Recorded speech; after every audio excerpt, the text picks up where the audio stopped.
Revolución: un cambio profundo, muchas veces violento, en las estructuras políticas y sociales de una comunidad. Una definición que inevitablemente nos lleva a pensar en Argentina. ¿Existe un país más revolucionario y a la vez más revolucionado que el nuestro? En esta oportunidad retomamos un tema que nos gusta mucho en este podcast: los usos políticos de la historia.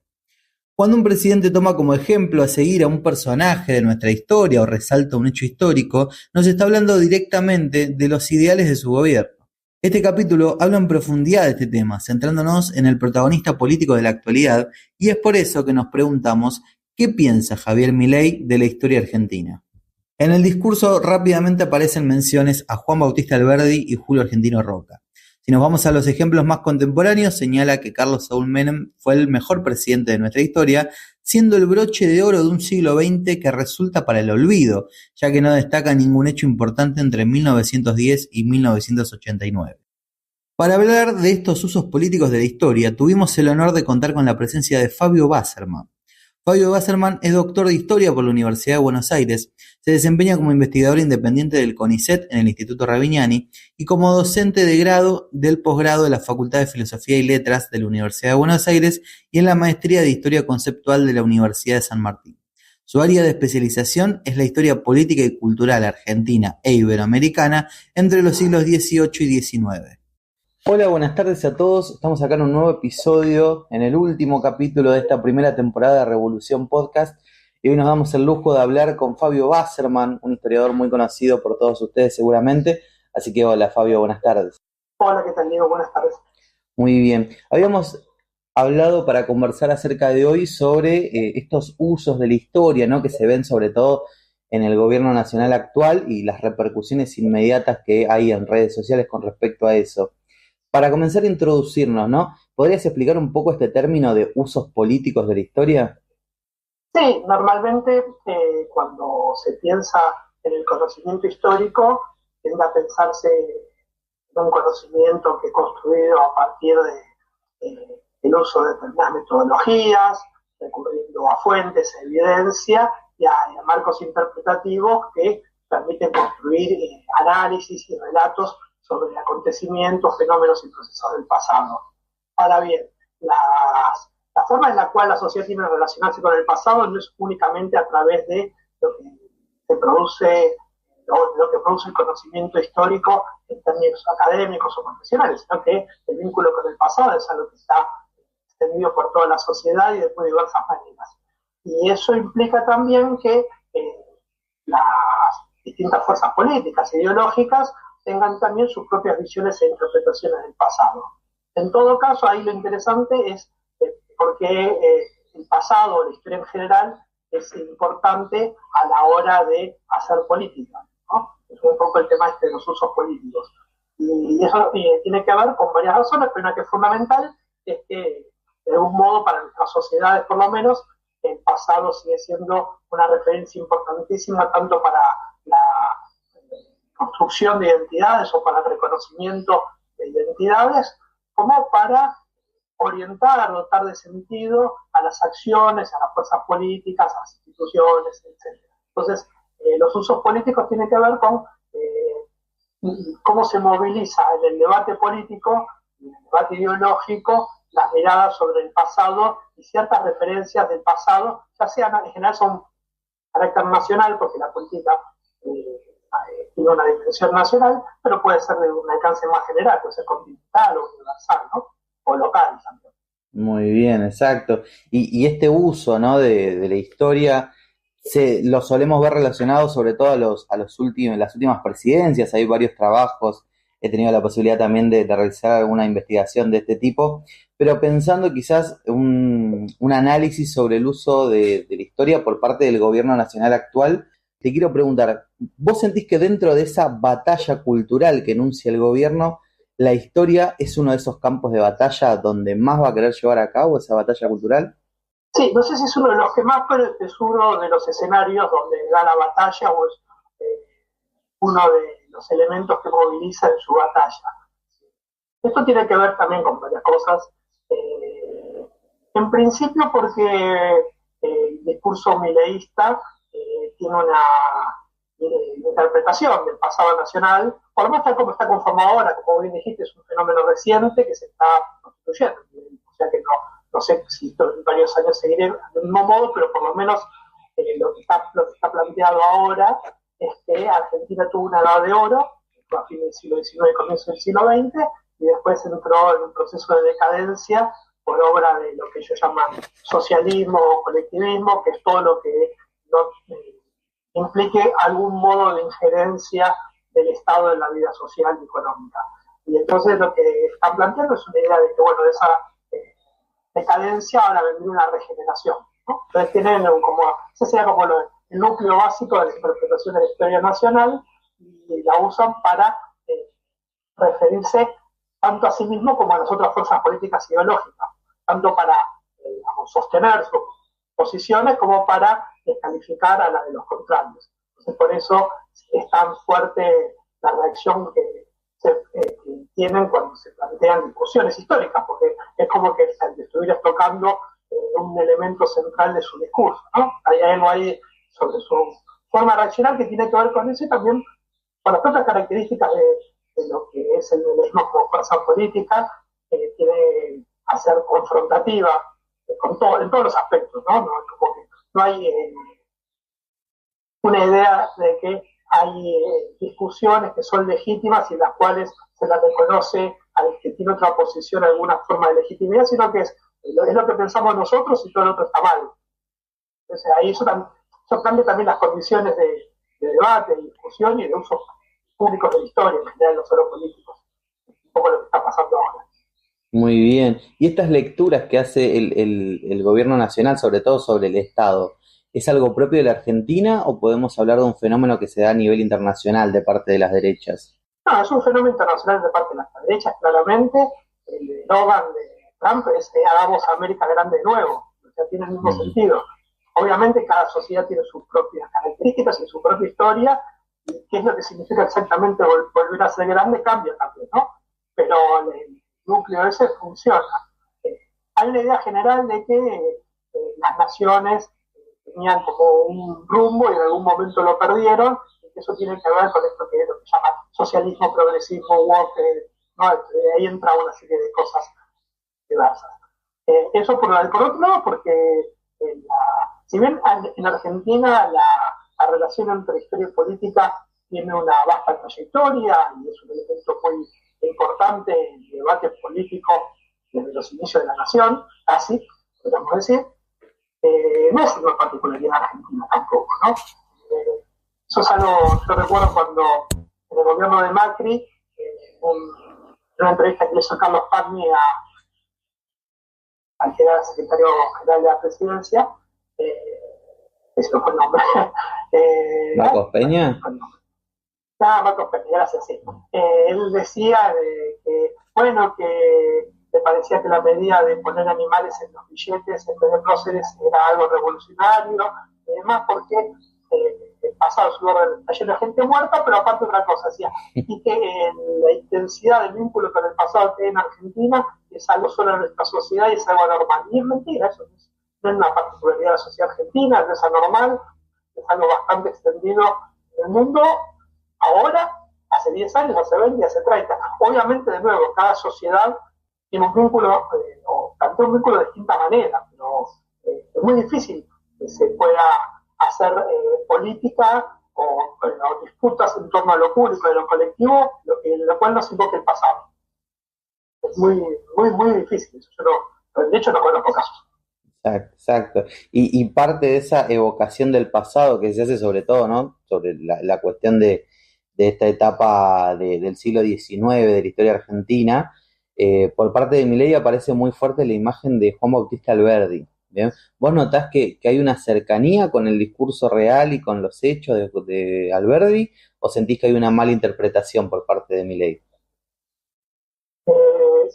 Me parece las dos cosas. ¿Por qué? Porque cuando uno dice Alberdi, está reuniendo en un nombre propio una trayectoria de casi medio siglo, claro, en la cual el nombre propio, al que estamos haciendo referencia a Alberdi, fue cambiando de posición, fue rosista, antirrosista, socialista, liberal, conservador, republicano, un breve momento monárquico. Entonces, bueno, ¿Cuál Alberdi? Eso es una primera cuestión. La segunda, el Alberdi que toma claramente es el último, o por lo menos el de la Constitución en adelante, o el fin de la década del 40 en adelante, es un Alberdi liberal, muy en el cual apostaba fuertemente por el desarrollo de la sociedad civil como motor de la transformación, y sobre todo en los últimos años de su vida y en la década del 80 con una mirada muy reacia sobre el Estado y demás, ¿no? Ahora, ahí hay varias cosas que hay que decir. Aún así, ese Alberdi, al igual que su generación, al igual que la generación que plasmó sus ideas en el 80, apostaba fuertemente a la construcción del Estado, no a la destrucción del Estado. Hay una diferencia radical. La segunda es que esos escritos liberales, los cuales les gusta retomar al mileísmo o a quienes ellos utilizan como referentes intelectuales, como Venegas Lynch, ¿no? Hay un problema, un anacronismo que es este. Alberdi está pensando, en un desarrollo de la sociedad civil, en el ingreso de migrantes y de capitales, en un momento en el cual no estaba pensando en el capital financiero, ¿no? Y cuando pensaba en inmigrantes pensaba en colonos que venían con sus instrumentos de trabajo. ¿Ya? La idea es, la sociedad era distinta. Entonces las ideas de Alberdi sobre por qué debía dejarse esos inmigrantes libremente pudieran desarrollar sus capacidades y eso iba a producir transformaciones y demás, haciendo un énfasis muy fuerte en la sociedad más que en el Estado, como podría ser Sarmiento, que promovía más una intervención más activa del Estado. Está pensando en otros actores sociales que son los de la actualidad. Entonces, ya a partir de ahí, las ideas, aunque los enunciados sean los mismos, cómo funcionan y qué pueden significar esos enunciados, tomarlos literalmente, ya es un error interpretativo. Pero hay algo de esa letra, de lo que toman, que podría ser. Uno en Alberdi puede encontrar que diga, bueno, que se organicen solos para construir sus caminos vecinales, cosas por el estilo, ¿no? No que intervenga el Estado. Está pensando en un contexto histórico absolutamente distinto al actual, ¿no? Eso por un lado. Y por otro lado, sí pensaban en un desarrollo de una construcción del Estado. De hecho, su generación fue la que luego promovió la construcción del Estado Nacional y se plasmó a partir, antes pretendió plasmar a partir de 1880. Muy bien, sí, y me quedaba con este concepto que mencionaba, ¿no? De la visión del Estado. Hace poco hablábamos en el primer episodio de esta temporada del podcast, hablamos con Fernando Gómez, un profesor de historia de mi universidad, que nos comentaba esta cuestión de que pareciera haber una contradicción de parte del Estado, sobre todo cuando se habla de la historia de la época de la independencia, ¿no? Primero del 25 de mayo, después del 9 de julio, respecto a la importancia del Estado en sí, porque después, por ejemplo, veíamos casos como el del 9 de julio, donde el presidente decide no asistir al acto en Rosario. ¿Bien? ¿Sentís que hay un poco una contradicción respecto a la importancia que se le da al Estado cuando cita estas épocas, siendo que él piensa quizás en un Estado más reducido, más ausente? Sí, bueno, hay un tema general que tiene que ver con la relación entre el liberalismo y el Estado. El marco ideológico en el cual se nutre Milei, no necesariamente el mileísmo, pero Milei es uno muy particular dentro del liberalismo, ¿no? Porque, digamos, si uno piensa en liberalismo, ya desde el comienzo del siglo XIX, en Europa, hay un proceso, digamos, está vinculado con la construcción de un poder político y del Estado. Fundamentalmente para dos cuestiones que el liberalismo, igual que sus versiones más reductivas, mantiene, que es, digamos, quién garantiza la propiedad privada y quién garantiza el sostenimiento del orden público, ¿no? Si dejáramos todo librado a las fuerzas de los individuos que se organizaran mutuamente, sería muy difícil sostener la propiedad privada y sería muy difícil sostener el orden público. Entonces, hay dimensiones del Estado para las cuales el liberalismo no tiene ningún tipo de, no solo no tiene crítica, sino que las refuerza, y no lo puede ver hoy en día, en términos materiales y simbólicos. Las partidas presupuestarias para fuerza de seguridad, para inteligencia, mientras cae para salud o educación. No es que hay menos Estado, hay un Estado, digamos, direccionado en otros propósitos, ¿no? O poniéndole más énfasis a algunos propósitos. Entonces el liberalismo con el Estado hay un vínculo tenso, al igual que lo tiene con la democracia, ¿no? También lo vincula el liberalismo con democracia, puede o no necesariamente en estos términos, ¿no? De la idea, pensando en este caso de esta versión del liberalismo, que lo que está planteando es una sociedad en la cual lo que debe primar ante todo es el mercado como mecanismo regulador de las relaciones sociales y dejar de lado cualquier instancia colectiva que permita intervenir o en la regulación o en la orientación de lo que la sociedad hace o debe hacer. Entonces, ese es un poco el marco. Y con eso, entonces ahí tienen con el Estado un tema, porque no tienen digamos, no pueden concebir una sociedad sin Estado. Y hay algo particularmente más. En Argentina hay dimensiones de lo colectivo, de lo público y de lo estatal que siguen siendo importantes para la sociedad, incluso para muchos de quienes votaron a Milei. Por ejemplo, la educación pública, la salud pública. Entonces, hay elementos de la propia historia argentina, de la propia sociedad argentina, son como muy refractarias a la posibilidad de el discurso del mileísmo pueda ser expresado en toda esa crudeza. Bueno, cuando haces política tienes que vincularte con lo que es la sociedad, no es pura ideología. Entonces hay algo ahí que uno puede ver, entonces dice, bueno, pasan de decir, bueno, todo lo público funciona mal, a decir, bueno, no, también las universidades tienen que existir. En todo caso, después de las de finanzas, pero estamos en otro plano en la discusión, pero no pueden decir, no tiene que haber universidades públicas. Todos pueden decir, bueno, tenemos que ver cómo gastan la plata. Es otra discusión esa. Uh-huh. Sí, sí. Entonces, hay algo del orden de lo público, de lo colectivo, de lo estatal, que en Argentina todavía es difícil, todavía, porque no se le puede pasar, es difícil de plantear como que hay que dejarlo de lado, incluso de un discurso liberal tan radical como el del mileísmo. Muy bien, y avanzando un poco en el tiempo con esta cuestión sobre todo del Estado. En las últimas semanas hubo una polémica muy grande porque el presidente Javier Milei salió a cruzar por Twitter a insultar a la historiadora Camila Perochena sobre este debate de si Argentina en 1910 era una potencia mundial o no. La postura del presidente en ese ataque a Camila era justamente enfrentarla porque ella había afirmado en televisión, en La Nación Más, si no me equivoco, que Argentina no fue una potencia en 1910. Y había encontrado en un tuit tuyo que habías citado en el ex Twitter y actualmente X, que en el discurso presidencial Milei se refiere a esta etapa como de ser un país de bárbaros enfrascados en una guerra sin cuartel, pasamos a ser la primera potencia mundial, ¿no? Sobre todo ahí redobla la apuesta, no solo éramos una potencia mundial, sino que pasamos a ser la primera. ¿Cuál es tu postura, cuál es tu pensamiento respecto a estos dichos del presidente? Bueno, ahí se ve un poco lo que hablábamos antes, como lo que hacen es, una discusión que podría ser razonable, radicalizar las posiciones y desconocer la legitimidad de los argumentos que plantean cosas distintas. Esa cita que vos señalás ahí, yo la traje, es el del discurso de asunción presidencial de Milei. O sea que bueno, el día de diciembre del 2023 por ahí estamos todos con la cabeza en tantas cosas que no le prestamos la suficiente atención. Sí. Pero él ese día dijo que Argentina era la primera potencia, lo dijo explícitamente, no es que hay que interpretarlo, que Argentina en 1910 era la primera potencia mundial. Los oyentes de esto pueden ir a buscarlo.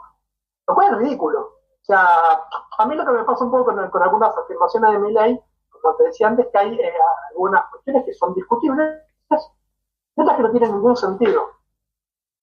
Y uno tiene que poder diferenciar eso. Por ejemplo, decir que Argentina era un país próspero en 1910 entra en el plano de lo discutible, porque era un país rico. Sí. Porque depende de qué entendamos por riqueza, por prosperidad. Decir, bueno, efectivamente, había tenido en los últimos 30 años una tasa de crecimiento exponencial increíble, era un pueblo de atracción de migrantes, que es un poco el argumento que utilizan para decir que era una potencia. Pero no era una potencia. O sea, una potencia, uno está pensando en un país, en un Estado, que tiene una capacidad de intervención en el mundo, que se sienta en la mesa de quienes toman las decisiones a nivel global, de esa conciencia global, mundial, pero Argentina no hacía eso, ni podía estarlo. Y tampoco tiene una cosa que tenga un gran crecimiento económico, pero su economía era muy chica en términos relativos también. Claro. Entonces no tiene sentido. No tenía ni una fuerza militar capaz de hacer nada a nivel, digamos, extracontinental. O sea, la idea de cualquier idea que uno tome de potencia no funciona. Sí podríamos discutir si era un país próspero y demás, un poco en las discusiones que se dan en la actualidad, ¿no? Y hay otro problema, porque todo esto uno puede ver cómo fue evolucionando. Todo esto empezó porque hace unos años algunos economistas liberales empezaron a utilizar una serie económica desarrollada por el historiador económico inglés Angus Madison, quiso medir el desarrollo económico a nivel mundial. Entonces, utilizando fuentes estadísticas de lo más variadas que existen y no todas fiables. Es un problema porque recién, sobre todo para nuestro país, recién en avanzado el siglo XX hay estadísticas fiables. Entonces, bueno, entonces cuando te dicen, bueno, ¿por qué esto? No, bueno, un cuadro estadístico no es una evidencia. Un cuadro estadístico se construye con datos y esos datos tampoco son evidentes, hay que verlos en la fuente. Entonces, lo que decía ahí es que en 1895 Argentina tenía el PBI per cápita más alto del mundo. Pero en el mismo libro que puso eso Madison, hay que leer todo siempre, pero a ver si te lo ves acá escuchando, hay que leer de dónde salen las cosas. Sí. ¿No? Él mismo aclara que como no tenía datos para 1870-1900, lo que hizo fue tomar la serie, que tenía algo más de datos más firmes, 1900-1913, y la proyectó hacia atrás. Metodológicamente es un desastre eso. Entonces tenemos ahí un primer paso. Metodológicamente es un desastre decir que Argentina en 1895 tenía el PBI per cápita más alto del mundo. Sin duda tenía un PBI per cápita muy alto porque era un país con una economía en crecimiento muy importante, con muy poca población. El PBI per cápita mide eso. No el volumen de la economía, sino por la población. Y a pesar de la inmigración masiva, sigue siendo un país despoblado. Entonces, de que en 1895 tenía el PBI per cápita más alto del mundo, se llega a afirmar que Argentina tenía el PBI, a veces alguno ha dicho, el PBI más alto del mundo. Esa es otra cosa. Eso ya es sostenible de ninguna manera. Y de ahí se pasa que Argentina era una potencia. Y de ahí terminó Milei con que Argentina era la primera potencia. Uno puede reconstruir toda esta serie de procedimientos, toda esta serie de enunciados, y va a ver cómo pasó del origen de una serie estadística que tiene muchos problemas en su construcción a la afirmación. Lo cual no quiere decir que Argentina no tenía un gran crecimiento económico, era un pueblo de atracción, todo eso es cierto, pero hay que ponderarlo y parte tampoco es una competencia quién es el primero a nivel mundial. Bueno, ahí Argentina no tiene ese rol que le asignaba, ¿no? Para dar una idea, en 1890 hubo una crisis fenomenal profunda en Argentina. En 1893 se estaban negociando los pagos. ¿Cómo puede ser Argentina en 1895 el PBI más alto del mundo por tener una economía hiperfloreciente en ese contexto? Es muy difícil de imaginar, pero hay que ver otros indicadores. Y después lo otro, que bueno, como decía antes, el PBI per cápita te dice el total de lo producido, la riqueza producida en un país, o el valor producido en un país en un año, dividido por los habitantes. No te dice cómo se divide. Sí. Entonces, la otra cara de una discusión que hay sobre la Argentina del 19 principio del 20, una sociedad que tenía riqueza, pero cómo estaba distribuida, qué perspectivas tenía y demás. Eso es otra discusión que por supuesto es legítima y hay argumentos, varios tipos de argumentos y demás. ¿Por qué también hay tanto énfasis en este periodo? Porque a partir de la década del 30, con la crisis del 29 y la crisis del 30, hubo un cambio en el modelo de crecimiento económico, más orientado hacia el interno, mercado interno y demás, sin importación, eso que ya es conocido. Entonces ahí muchos plantean que tendría que haberse seguido con el modelo anterior. Tiene que ver con eso, una discusión, no es una discusión del pasado y del presente. ¿Cuál es el modelo de crecimiento económico que debe ser tomado por la Argentina? Bueno, entonces, discutir el pasado también es discutir el futuro en ese sentido. Por eso decimos uso político del pasado, este es un uso político del pasado. Exactamente. Y pensando en esto que mencionás vos, ¿no? Lo de el traspaso de modelo económico y este cambio que tiene que hacer la Argentina, si lo pensamos en la cuestión política, ¿no? Estamos ahí en un periodo todavía, mencionábamos que la discusión era sobre 1910, pensándolo en la parte política, donde justo vemos la llegada de la Ley Sáenz Peña y con el paso de los años va a ir ampliándose la cuestión democrática. ¿Crees que Milei tiene algún tipo de problema con esa etapa en cuanto a la democracia? Sí, sí, claramente.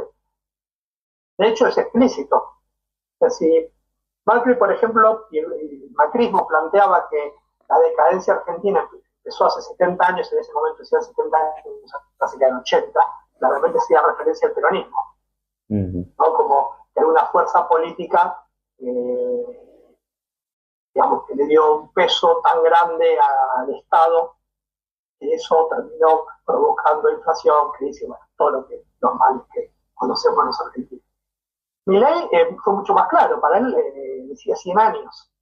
Y esos 100 años en 1916, Ujú. en la ampliación democrática, con el voto obligatorio, secreto y universal masculino. masculino. Y es muy claro eso en su discurso, ¿no? Porque ya plantea que empieza ahí ciertas formas de intervención estatal que fueron las que hicieron que se perdiera el rumbo anterior, que era el que iba a permitir que Argentina creciera económicamente y todo eso. Ahora, no tiene muchos problemas, por empezar, el gobierno de Irigoyen siguió manteniendo muchas de las características en términos del modelo económico anterior, aunque hubo ajustes. Después, en la década del 30, gobiernos conservadores tuvieron una fuerte intervención estatal, o sea que no es solamente los gobiernos radicales. Cuando él ponía contra el Banco Central no se limitó el peronismo, ¿no? Es la década de 1930. Por ejemplo, y son tipos de medidas que se están dando en todo el mundo en respuesta a las transformaciones que estaban produciendo la crisis y después el periodo de guerras. Entonces ahí hay algo que es indiscutible, pero que Milei identifica muy fuertemente con el 16. Esto no lo puede ver con las decisiones que tomaron a la hora de elegir quiénes son los próceres que están en el salón de los próceres en la Casa Rosada, ¿no? Que los pusieron el año pasado, que reemplazaron el salón de las mujeres por el salón de los próceres. Uno de están los presidentes que se llaman las presidencias históricas, Urquiza, Mitre, Sarmiento, Avellaneda, Roca, todas esas grandes figuras, antes Rivadavia, y después Victorino de la Plaza, y después Menem, nadie más. Entonces, en todo el siglo XX solo puso a Victorino de la Plaza y a Menem. Bueno, Menem es discutible, pero podría estar. No está en Perón, no está en Irigoyen, no está en Alfonsín. Claro. Digamos, figuras más que centrales del siglo XX en los políticos. Pero está Victorino de la Plaza, que la mayor parte de la sociedad argentina ignora por completo, nadie sabe acá porque en el barrio hay una calle de la plaza. Bueno, pero fue el último presidente precisamente antes de la ampliación de la implementación de la ley Césped y el triunfo de Irigoyen. Entonces, como que bueno, hasta acá, después nada tuvo valor, y después Menem, porque él sí intentó, digamos, reformar el Estado, achicándolo y permitiendo que se desarrolle la economía, con menor cantidad de restricciones y demás. Entonces, uno puede encontrar ahí en esas elecciones uno puede encontrar ahí una interpretación de la historia argentina y una idea sobre qué valor le da a la democracia, ¿no? Que elija un presidente muy poco conocido, no digo que no haya sido relevante, pero que sea justo el último antes de la ampliación democrática, no es significativo. Sí, sí, y habla un poco sobre la lectura esta que hace del siglo XX, ¿no? Incluso pensaba, si uno no quiere incluir estandartes peronistas, hasta podría estar presente Ilia o Frondizi, ¿no? Quizás pensando presidencias de ese estilo. Pero me acerco un poco más en el tiempo a esta historia reciente, ¿no? Este concepto tan amplio de historia reciente, para pensar más allá del uso que hace Milei de la historia argentina. No solo hace un uso, sino que también el uso tiene que ver con el ataque a un tipo de historia o un tipo de relato, como él menciona, acerca de los últimos 100, 50 y 40 años de historia argentina. Pensando esta etapa, ¿no? Que se hace con la última dictadura militar y que el 24 de marzo, el primer 24 de marzo de Milei como presidente, sale un video hablando de las dos historias, ¿no? Un video publicado incluso en las cuentas de Instagram oficiales del gobierno, ¿no? Ni siquiera esta división que pretende hacer Milei entre su figura personal y la investidura presidencial. Cuando el gobierno habla de la historia completa, ¿crees que es un poco un ataque a los historiadores, a los que se encargan de escribir estos libros y este relato acerca de lo ocurrido en la última dictadura militar? No tanto a los historiadores, o en todo caso, más que a los historiadores, es una impugnación general a algunos consensos que se fueron produciendo en los últimos 40 años, como la Revolución Democrática en 1983, que básicamente tienen que ver con el repudio a la dictadura. Es algo muy difícil de modificar.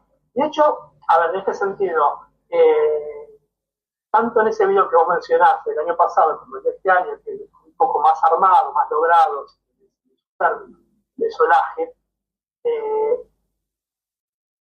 no dicen que la dictadura estuvo bien. Uh-huh. No hay una reivindicación de la dictadura, claro, que es lo que uno podría esperar para ir. Y me parece que no lo hacen porque es algo sobre lo cual no van a tener una receptividad en la sociedad, y ni siquiera tienen mucha receptividad estos videos.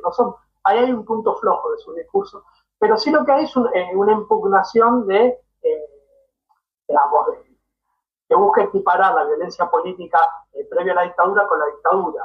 Y también y eso tiene dos objetivos. Por un lado, entablar una lucha con quienes buscaron construir una memoria sobre ese periodo, están asociados a la izquierda, el kirchnerismo y demás, ¿no? Por un lado. Y por otro lado, algo que sí me parece que es un propósito de esta batalla cultural, que es horadar a la democracia. Porque la democracia argentina, uno de sus cimientos tuvo que ver con ese rechazo hacia la dictadura. Como no pueden rechazar a la dictadura, encuentran algo que no es que nada de todo lo que están diciendo, nada de lo que uno va a escuchar o leer del discurso del mileísmo ni del mileísmo. Son todas cosas refritas de distintos actores que en los últimos años, incluso no solo los últimos años, tuvieron planteo de esta índole. Pero lo que hace es darle un marco institucional, es una centralidad, y por otro lado la forma, el mecanismo de discusión, intervención pública. En este caso busca horadar la democracia. Lo que sí, volviendo a tu pregunta, me parece que sí hay una impugnación a los historiadores y las historiadoras, pero es una impugnación al conocimiento en general. Algo muy característico de las nuevas derechas es desvalorizar también todo lo que tenga que ver con el conocimiento científico, o disciplinar, y desvalorizar lo que pueden ser ciertas figuras de una autoridad por el conocimiento, ¿no? Entonces, bueno, lo que importa es lo que uno cree o dice, más allá de cuál es la evidencia, si es coherente, cuáles son los argumentos. Ahí hay algo más general. Uno lo dice con relación a esto, con relación a las vacunas, con relación a si la Tierra es plana, o sea, digo, para ver cosas cada vez más ridículas. Con relación a si existieran los dinosaurios, ¿no? Es un poco un movimiento afuera del Museo de la Plata para decir que los dinosaurios se lo invento. ¿No? Bueno, hay hoy en día una crisis, una figura que en la ilustración para acá por lo menos fue importante, que bueno, alguien que tiene un determinado conocimiento en una determinada área, que se supone que puede decir algunas cosas, eso no porque tenga el monopolio de lo que se deba decir, pero sí que tiene una voz, digamos, autorizada. Entonces, ahí sí me parece que hay una impugnación. A ver, le puedo preguntar a un historiador, le puedo preguntar a inteligencia artificial. ¿A qué me preguntas? Y cada vez más le va a preguntar a inteligencia, o la mayoría preguntaría a inteligencia artificial y va a confiar más. También hay algo ahí, este efecto de cámara de eco, ¿no? De que se busca que las respuestas que uno hace, las respuestas que uno busca en una pregunta sean las que ya tenía de antemano. No es una búsqueda genuina. Uno lo ve mucho en las redes sociales, le preguntan algo, al ejemplo en X, le preguntan a Grok le dice algo que no es lo que piensan y se enoja con Grok. Sí. Sí, pero, La reafirmación se busca. claro, entonces hay una idea ahí entonces de, bueno, no importa el conocimiento, no importa la evidencia, no importa los argumentos, no importa la coherencia, lo que importa es lo que yo creo, lo que yo siento, lo que yo pienso, eso. Entonces, ahí sí hay una impugnación no solo a los historiadores, sino al conocimiento en general, y eso es algo muy característico de las nuevas derechas en todo el mundo. Algo que es muy complejo, que como se dice muchas veces, bueno, que lo que buscan es imponer fake news. Pero no es solo imponer una noticia falsa, sino que sea o una información falsa, sino que no sea del todo distinguible qué es lo verdadero y de lo falso. Que estemos todo el tiempo dudando y que no tengamos un lugar algo a lo cual aferrarnos, asirnos a partir de pensar que eso que estamos tomando tiene una validación y es legítimo y ha sido producido por modo que sea reconocible y que sea argumentable. Entonces ahí es para mí el mayor problema que hay hoy en día, que se vincula con las nuevas derechas, pero las trasciende, ¿no? O las derechas radicales. Son nuevas en algunos aspectos, en estos son bastante novedosas. Sí, pero, digamos, se ven cosas del discurso anterior, pero también aparece muy presente la parte tecnológica, inteligencia artificial, de redes. sí, cortito, por ejemplo, todo lo que decíamos sobre el irigoyenismo y demás, lo decían autores del periodo, o sea, la idea de que ahí empezaba la decadencia artificial. Ya uno va a encontrar durante el primer gobierno de Irigoyen cosas que son dichas ahora.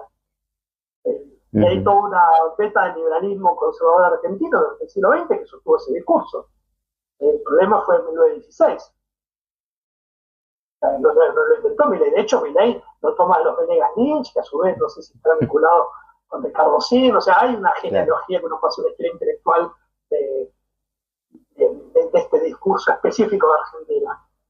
Lo que hace el mileísmo es ponerlo y exponerlo de un modo desenfadado, apelando a esta forma de discusión, debate. Son problemáticas en sí. Y esto que mencionabas vos del salón de los próceres, ¿no? Este cambio que introdujo el gobierno respecto a lo que antes era el Salón de las Mujeres del Bicentenario.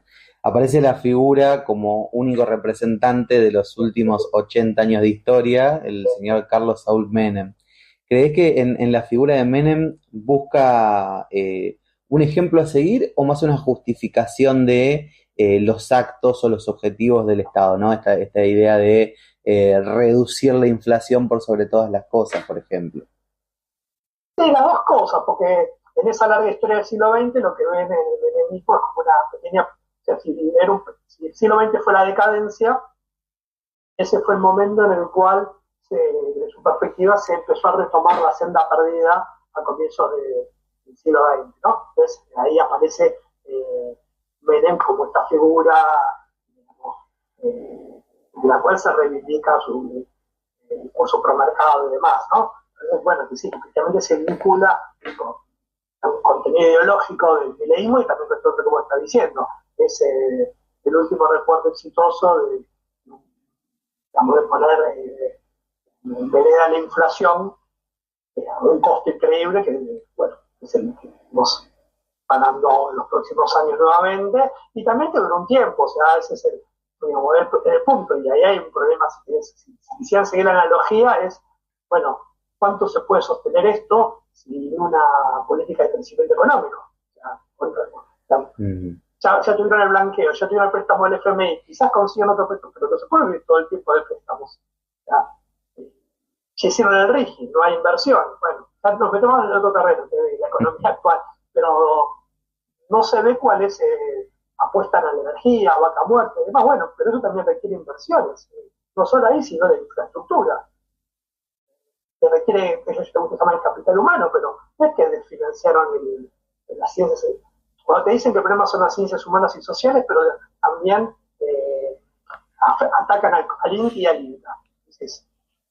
Entonces, el problema no son las ciencias humanas y sociales, y al CONICET. Es el conocimiento en general.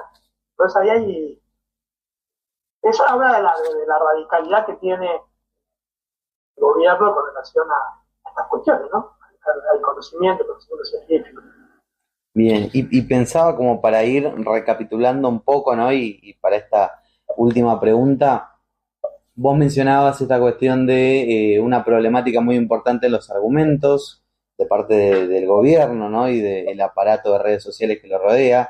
Una problemática importante acerca de esta cuestión de instaurar noticias o instaurar verdades absolutas donde se empieza a poner en duda qué es real y qué no, ¿no? Esta especie de posverdad. ¿Qué podemos hacer nosotros, los historiadores, la gente que nos dedicamos a la historia, quienes también hablamos a través de este mismo medio, las redes sociales, que es un medio en disputa? ¿Qué podemos hacer mediante nuestra tarea para intentar abrir espacio al debate, volver a traer eh, estas ideas que habíamos entablado, ¿no? Como mencionábamos antes, que en 1910 no éramos la primera potencia mundial, que son 30.000 los desaparecidos, que la última dictadura no debe equipararse con el discurso de los dos demonios, etcétera. Sí. Bueno, te puedo decir cosas que se me ocurren a mí, no sé decir a los demás lo que tienen que hacer o que deben hacer, pero hay algunas cosas que para mí son básicas. La primera es no tener, bueno, cada uno lo puede vivir como puede, pero es no tener miedo, porque parte de todo esto apunta a, digamos, este grado de violencia afecta no la discusión y los argumentos, sino a las personas, porque atacan a las personas, no a los argumentos. O sea, si vos decís tal cosa, no te atacan por lo que decís, sino por lo que sos, o por lo que ellos creen que sos, no importa, pero atacan a la persona. Y esto es algo calculado, no es que se les escapa. Bueno, entonces, primero, en la medida de lo posible, no tener miedo, y no tener miedo significa no actuar en solitario también. Es a saber que lo que le pasa a uno, que le pasa a uno con sus conocimientos, que le pasa a todo con su entorno, le está pasando a mucha gente, digamos, de otros espacios, y que con problemáticas similares. Entonces, bueno, hay que ir encontrando un diálogo y una articulación, pero una articulación muy general.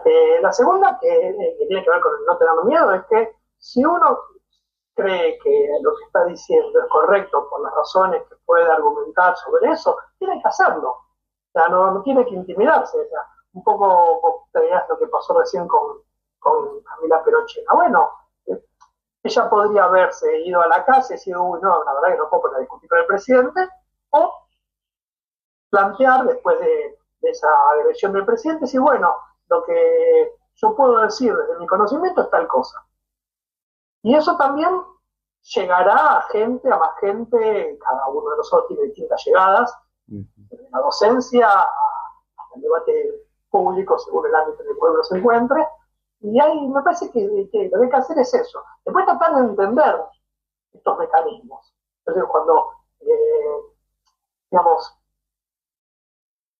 muchas de estas cosas que digo que son para descalificar, para que no podamos distinguir qué es lo verdadero o falso, yo no me quedaría enredado en esas discusiones.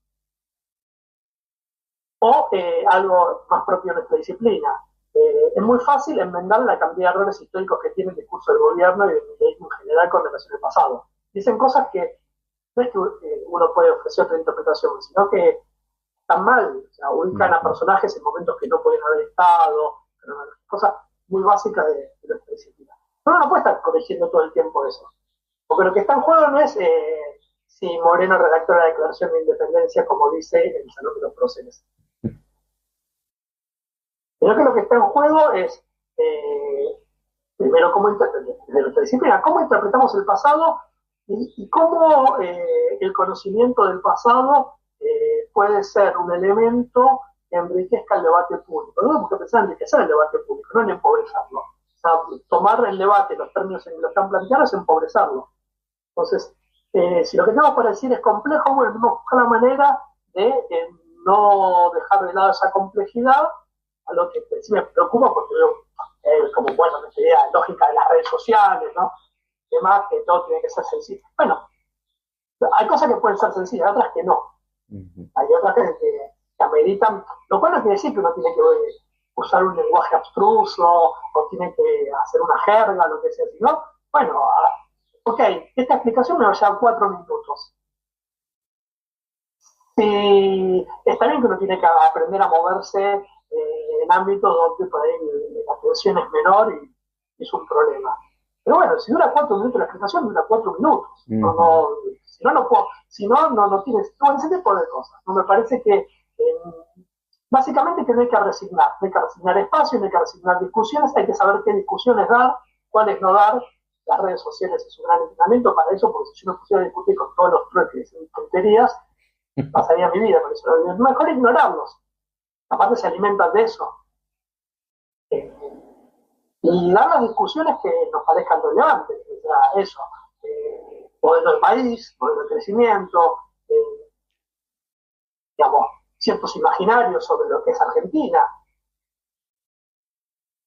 Cosas que no se saben, la información, por ejemplo, dice, bueno, la inmigración. Dice, no, pues, obviamente, el proceso inmigratorio en Argentina la transformó Argentina. Argentina fue otra.